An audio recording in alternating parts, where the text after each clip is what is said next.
What's up, guys?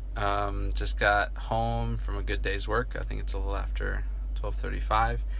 I wanted to basically finish up the series on true success.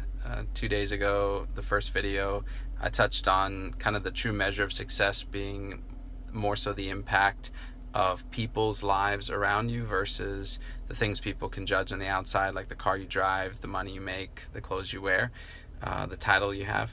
But that you could truly measure success, true success, by the lives impacted on a daily, weekly, yearly basis. And then in the second video, I briefly talked about true success, another measure being you being exactly who you're designed to be, fulfilling the role that you have here on this earth, in the kingdom of God, in the business realm, whatever it is that you're basically, however you're forging your way, that you're basically doing exactly what you're called to be, called to do, and designed by God to do, being yourself, showing off His part of His personality that He's placed in you. And then the final one I kind of wanted to touch on today is basically how I feel that you can optimize kind of this vehicle for success that you are. I like to basically call myself, because I'm in sales now, as a sales athlete. And at the end of the day, my goal for myself and all my guys is getting us operating at the highest potential. And I believe that the only way to truly reach that highest potential and kind of reach your goals is obviously you improve yourself, you improve the vehicle, but the other side of it is the fuel, is what you're putting into yourself and really how you're operating, what energy source you're operating off of, what motivation and fuel.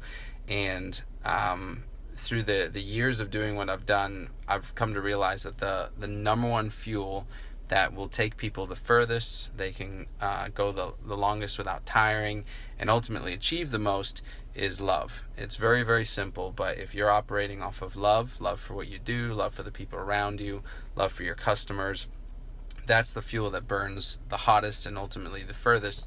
And there are plenty of examples of people in the world that are burning off of a different kind of fuel, whether it's greed, or they're looking to be famous, or they're looking to be recognized, or whatever it is, that they're burning off of. Those types of fuels can be successful in the short term, but you'll look, in the end, it always burns out. It always ends up in nothing. But the life that's based on love, and even the business that's based on love, I'm also talking in the business realm, where even within the business realm that I'm in, I've made it my focus to invest in people and loving them, and making it about loving the customer and taking care of the customer, and loving my reps and taking care of them, and loving the managers and loving the leaders, and loving the job and loving the opportunity, and even loving the struggle. When you can basically make love at the center of all of it, all the other stuff makes sense. Instead of focusing on how do we increase sales, it's how do we build and invest in people, and love them and take care of them. And when you're operating of that wavelength of love, I've managed now sales teams for a couple, I think going on 10 years now, and I've made plenty of mistakes. But the one thing I've been able to go back to is, as long as I love my guys, I'll always, in the end, have a successful year, and they'll have a successful year. The mistakes will come and go, and usually the mistakes will kind of fix themselves, or I can fix them by operating out of love. Where I've made my mistake is when I operate out of fear or out of another motivation. And so if I could leave you with something, is ask yourself, what are you doing? What are you operating in your job out of? What heart are you operating out of? Are you doing it because you love it, or is it just a job? Because everything is a perspective. I went to run a Tough Mudder once, and on the way up, I was basically trying to figure out how not to do it. But once I made the decision that I was going to have to do it, since everyone else on the team was doing it, I just flipped a switch in my head and decided, all right, I'm going to do it, and I'm going to try to do well. And I loved it, and I ended up doing better than I expected, outperforming guys, 5-10 years younger than me.